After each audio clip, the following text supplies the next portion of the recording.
everyone. Good afternoon. My name is Laura Thorson. I'm a program manager at GitHub on the DevRel team. I'm really excited to introduce Eric Arcos and Javi Cardoso to you all today and listen to their awesome presentation. Please remember to turn off your phones or silence them. Let's be honest, none of you are turning off your phones, but at least please silence them. And give Javi and Eric a round of applause. Thank you. Thank you.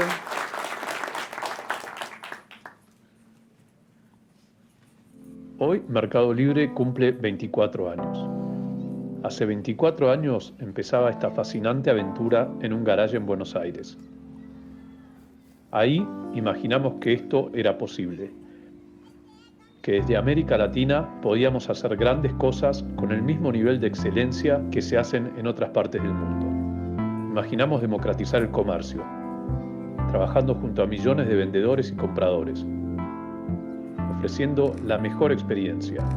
Y hoy hacemos el 80% de nuestros envíos en menos de 48 horas. Superamos la marca de más de 1.000 millones de ítems vendidos en un año. Nos propusimos impulsar la inclusión financiera, democratizar el dinero y los pagos, ofrecer créditos y seguros.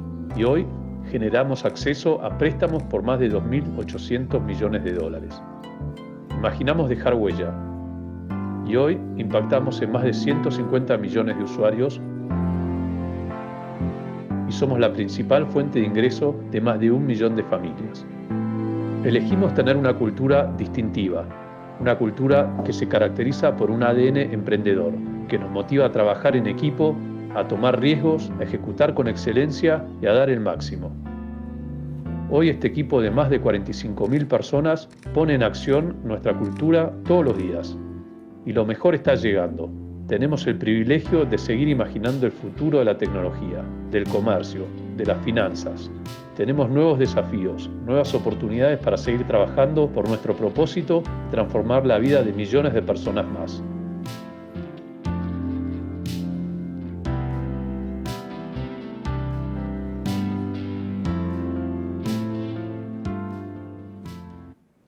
Hi, Eric. How are you? I'm fine, thanks. Do you remember Michael Cantu from GitHub team? Of course. He has helped us a lot driving the integration of GitHub in Mercado Libre. Yeah, he's an awesome man. I had a meeting with him and William a couple of hours ago, and he told me that today is the last day to submit an idea from a presentation at GitHub Universe at San Francisco. So I think that it's a really great experience for us just to leave our mark, just to tell about our story. And it's really challenging for me because it's my first presentation in English. So what do you think about joining me in that adventure? Okay, for sure, for real. I think it will be a great experience for us. And okay, let's think about what we can tell the audience about Mercado Libre. You have been in the company for 12 years now, right? Yeah. So I'm sure that you have seen a lot of things happen during this time. So what if we do a quick recap of what the team was when you joined the company? Okay, so maybe we can just begin talking about that. When I joined Mercado Libre, we are only 200 people in technology team. And 10 years later, when you join us in 2021, we were 9,000 people. So as you see, we grow a lot. Our team grows a lot, and also our complexity, our architecture, our source code. So maybe it's just so important to share with the people, with our audience, how we grow and our big lessons. So now we are 15,000 people in our technology team. So we are the largest e-commerce in Latin America, and we grow a lot in the last 4 years. We have a lot of lessons to share.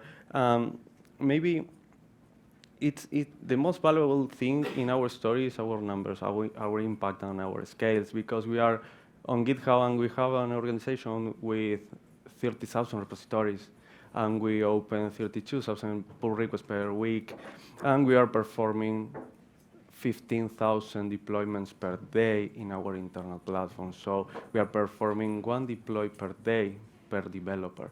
And I think maybe we can just share all that scale. And what do you think about what message we can add at this moment in the presentation? Okay, so I can see that the team has grown a lot. It increased 3 times during the last 4 years.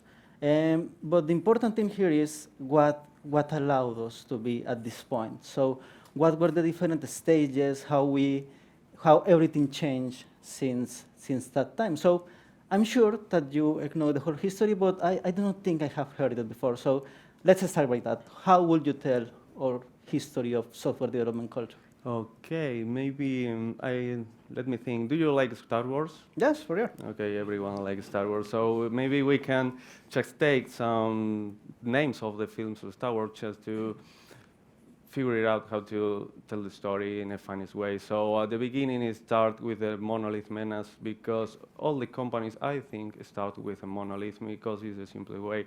And some years later, we need to grow faster our business. So we need to change and adopt another way of doing things. So we adopt microservices.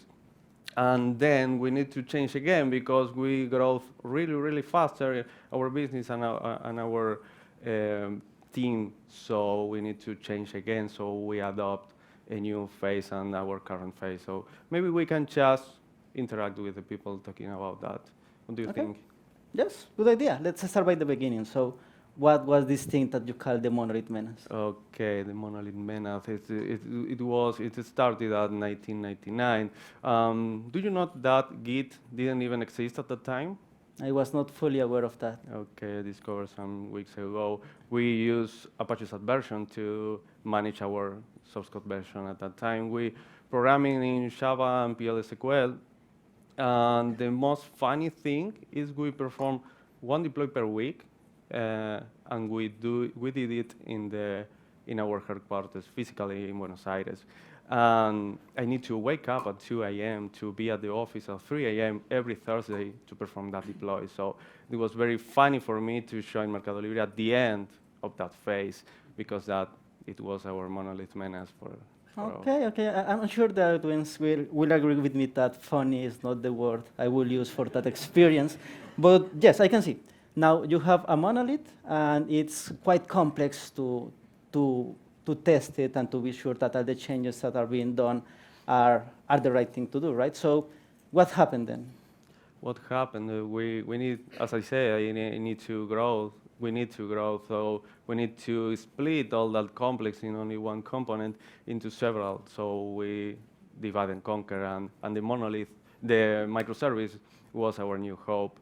So at that point of our story, we could add innovation to all of our business, and we redefine what a team was for us at that moment. What was the team structure and the responsibilities? So we let them use the tools that they really need to solve the problems, and we got the full flexibility to do that. So they could deploy, and they could choose the right tool to solve their problem. So they can deploy every time they need.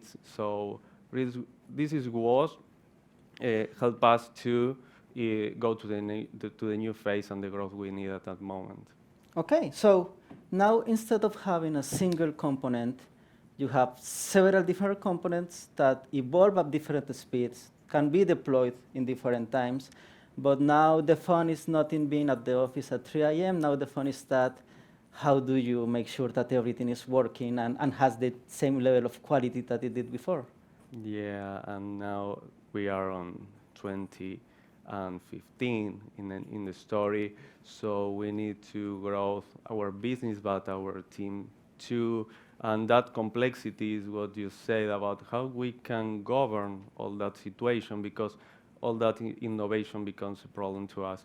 So we start to thinking about how to gain efficiency, because all the teams, or a lot of teams are solving the same thing, the same problem, with different approaches, but at the end of the day, they were reinventing the wheel all the time. So we start to thinking about how to build it cross-team to solve that building blocks that would help the business growth and to allow the business development teams to use that capabilities, because we are called capabilities, to build the features, to build the business units components to gain the market. So it was really important for us at that moment to make that today, I think that it's in the air, the concept of internal development platform, but we started to think about it 8 years ago. So I remember that you joined us in 20 and 21. So Yes. I feel that it's really valuable for our audience to hear about how was your experience to join us in this transition. Yes, so it was quite different by starting to think the whole development software process in terms of capabilities that must be the same across the whole company. It was quite a different context for me. And the team that I have been working on is focused only on how do we integrate with GitHub, how we make sure that the code is at its best shape. So having this focus and providing a solution that can be used by all of the developers is quite a shift in the paradigm. So yeah, I think that at this point you have told how we came to Fury, and I really like the idea of this is being similar to Star Wars, because every one of these stages, it made sense at the moment. It was solving the whole idea, the problem that was happening back then. And just like the movies, everyone made sense, and some of them have their favorites. But unlike the movies, our current strategy is best. So let's deep dive into that.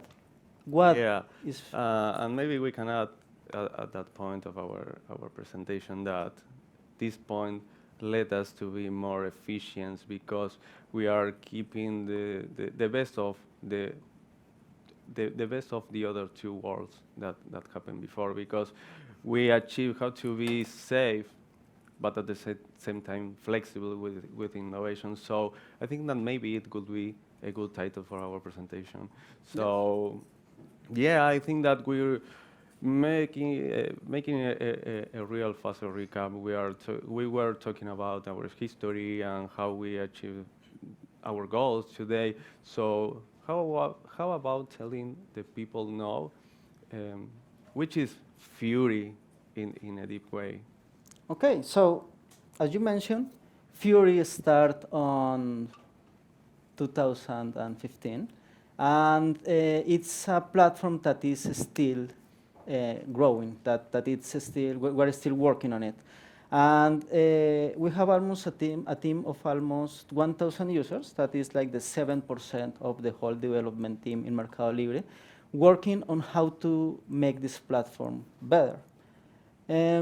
This is the core component for us. It's like the system that allows us to have a unified development experience inside the company. Let's keep in mind that currently we have 26,000 different microservices working together. But we do not see the microservice just like the service itself, but in terms of an application. What an application means for us, everything that surrounds it. It's not only the server, it's not only the database. You need different components, governance, metrics, security, and all of that is managed in a single component that we call an application. Here we have the great opportunity to keep providing flexibility to our developers. That is why we have 10 different types of applications being supported by 11 different programming languages. So at this point, maybe you can say, okay, there is a lot of combination, there is a lot of different components solving different problems, but how do we keep our minds, how do we keep sane with all this flexibility? Okay, so maybe we can just introduce the concept of governance. And talking about governance, we are talking about the way we are solving the problem. So maybe we can add, or we can just talk about our 4 pillars, our DNA as platform developers, engineers. So every time we need to add one capability at Fury, we are only have to follow these 4 steps. We need to create it really simple, because the developers have all the flexibility and agility that we can give them, and it needs to be secure. So we need to think how to build capabilities to the other business units that really are secure, and how to drive with that capabilities a better security culture in our company. Obviously, we need to high availability, because we are an e-commerce, and we need to be we need to have the best uptime as we can achieve. And all of these we are doing because we need to scale. We need to scale our business, our traffic, our teams. So everything that we are just adding in our platform is just to achieve the 4 goals. So what do you think about the complexity about it? Because we are talking about, okay, how we solve the problems, and we need now to introduce the complexity, because when we are solving problems, we are thinking about software.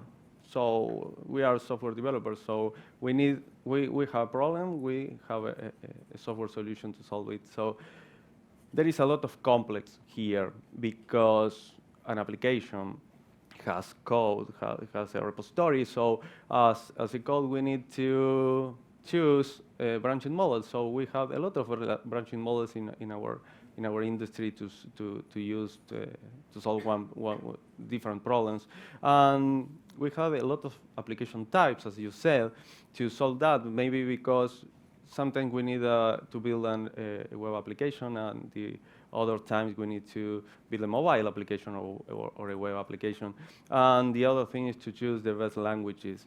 So why it is real complex to us? Because the team is an important part of the application of that concept, because a team is a group of users of our platform, and they decide how to use and what to use to solve the problem. So all of that combination creates a really complex problem to solve by us. So we are reducing all that complexity, thinking about abstractions, and the key point here is how we build a real developer experience to solve that. So what about going deep on that? Yes, I think what you mentioned is quite important. We are the largest e-commerce in Latin America. We have development teams in several different countries with several different backgrounds, several different cultures, and we need a way to unify that. The development experience is quite important for us.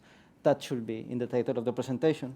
And maybe, as you did with the pillars for Fury, we can deep dive here in what does an unified experience, development experience mean for us. Yeah, I think that we have 3 parts to explain it, because thinking about software lifecycle, we need to access our code base, and then we need to do things with that code base. And then the most important thing is if I am a developer and I interact with my team, and my team creates, I don't know, mobile application libraries and web application, and in a large of different languages. So I don't want to learn in deep each one of that combination. I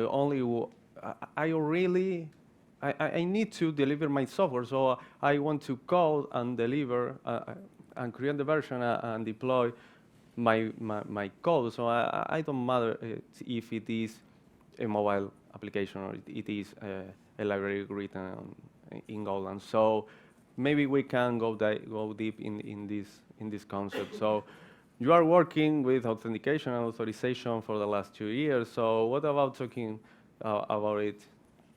Yes, yes, no problem. So, right, let's keep in mind the size of our organization and how we manage the access to the code. Authorization and authentication, it really solves two questions. Who is accessing the code and why, right? So for this, we need to use a very safe strategy at something that can scale up with the speed of our business. So for the point of view of authorization, GitHub already provides authentication, sorry. GitHub already provides a couple of strategies that solve most of the issues for us. For example, we have GitHub Enterprise Managed Users. That is a way where you can track the different changes in the organization by integrating it with your identity provider. So when a person joins the company or leaves the company, you will have already synced that information with the access. I'm sure that the folks at GitHub can explain it better than I can. So the second part is who is accessing the code, which machines, which servers. That is why we have enabled the IP whitelist to access the code. It's an additional measure of security. At this point, maybe we can talk a little bit about authorization, right? Okay, so I think that we need to go deep on the concept that we create talking about authorization, because I heard a lot of people in other countries told me that we are solving that in a more innovative way. So please. Okay, so right, let's keep in mind that by having 30,000 repositories and 15,000 users, there is a lot of, we need to think a lot about how the people access this code. It will be really weird that every user, every developer needs access to all of the code. I can't imagine a developer working in 30,000 repositories at the same time. So what we did here to simplify this issue was to keep in mind that we are different teams working to provide a solution for Mercado Libre. The way that we found to do that was to create and use the GitHub teams that they mirror the organizational structure of Mercado Libre.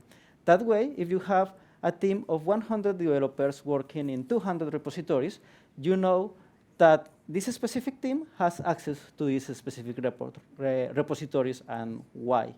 We do that by using the GitHub apps that we can create using GitHub. But if you only think of what the team is working on, the collaboration inside the company suffers. We need a strategy to provide access and collaboration inside the whole company. That is why, as we mentioned earlier, when we have an organization with this amount of repositories and we want to provide a standard way of solving issues, we also have special teams that provide access to the core maintainers of the core functionalities of the product. So there are some things that are important for Java, some things that are important for Go, some things that are important for web applications and mobile applications. By giving access to the teams that are focused on that issues, they can provide guidance to the whole development team. They can say, hey, you no longer need to use this library, we need to update this SDK, things like that. So that is how we enforce common practices for the whole company. But also we need to help with the collaboration of the company. We define it for different access of visibility, and it works for us. We need public repositories that we use to contribute to the community. We have internal repositories that are used only for our company, like I created a really cool library that can be used by the whole company, so it should be accessible by everyone. We have the repositories that only the team needs to work on, but we are an e-commerce, so there are some repositories that are quite sensitive, and by legislation, only specific developers can access them. That is how we think of access and collaboration at the same time. But At this point, Javi, I think it will be quite useful to understand. Okay, you have an unified way of accessing the code, but how do you unify the development experience? What do you do with that code? Yeah, I think that, as I said, the most important thing is how we can reduce the amount of tools that the developer needs in the day-by-day tasks. So, if if I think in the software development life cycle, I imagine that we have three or maybe four steps to do all we need in the code. So we need to download the code, we need to code and merge all the things that we are working on in the main branches, and then we need to deploy. And after that, we need to monitor that everything is correct and everything is as we expected, because we already know that sometimes it doesn't. So taking these four steps, simplifying all the others that is around that, we create a Fury CLI, that platform CLI that allow us to interact between my computer and all the code. The CLI help us to set up all my machine to have all these actions available for me when I need. And then we need to code and merge all the things and assure that we are using the best practices, talking about quality and security. So we create our capability that we call release process that help us to assure the quality is what we need or what we want. And we use also release process to create our version that then we want to deploy using a 2 clicks action just to get the blue-green deploy ready. And after that, Fury help us notifying us just when something is wrong.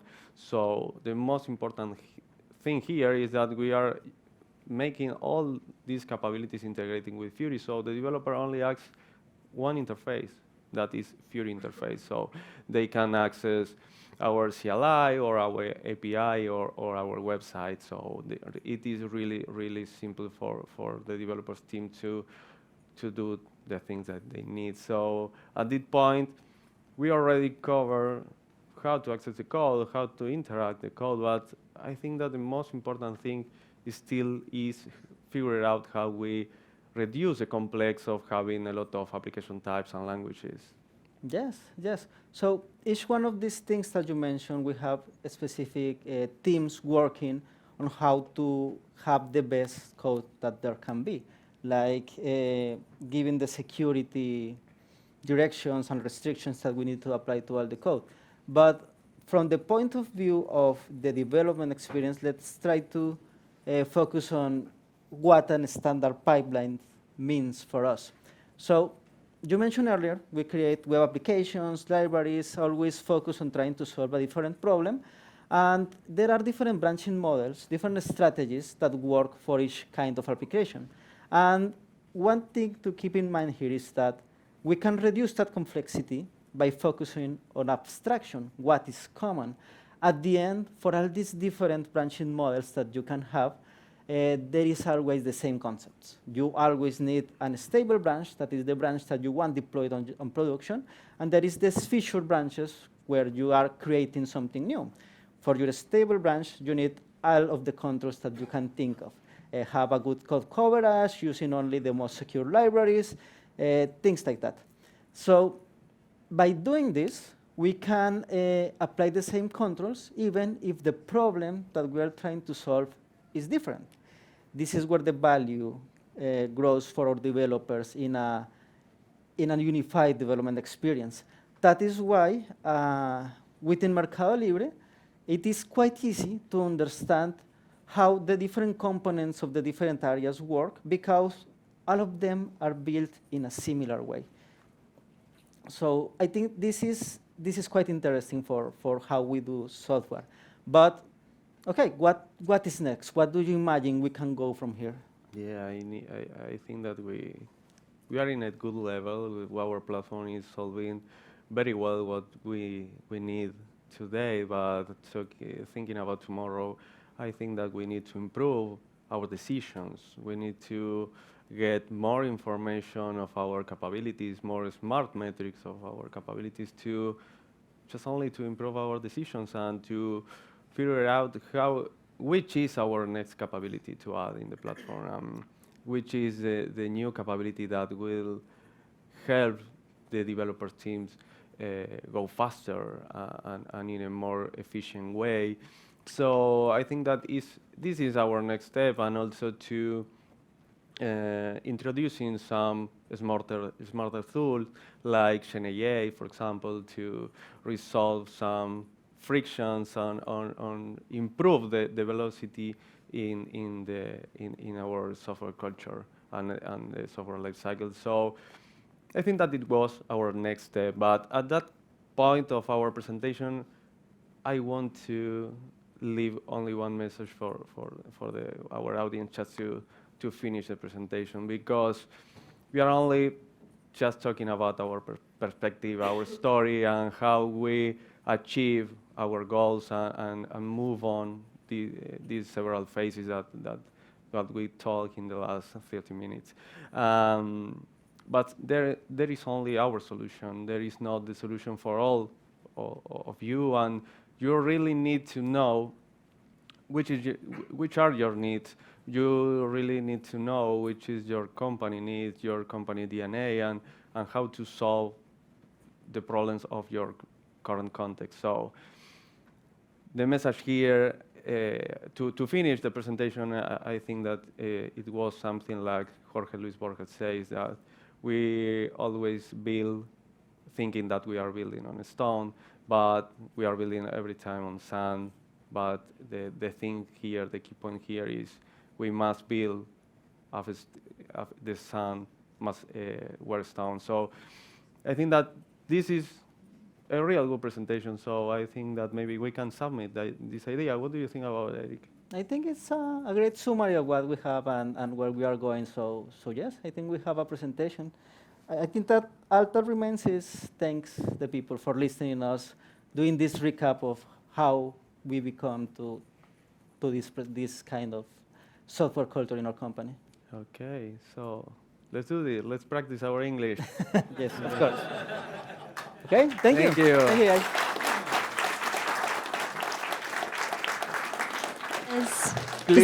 Any questions for? Are you taking questions? Yeah, for sure. Great. See if there is any. We'll hand you the mic if you have a question. Just raise your hand. Everything's okay. All right. That's great. There we go. Just Thank you all let's so much. leave your feedback, please, to us, just to improve our presentation and to improve the GitHub universe too.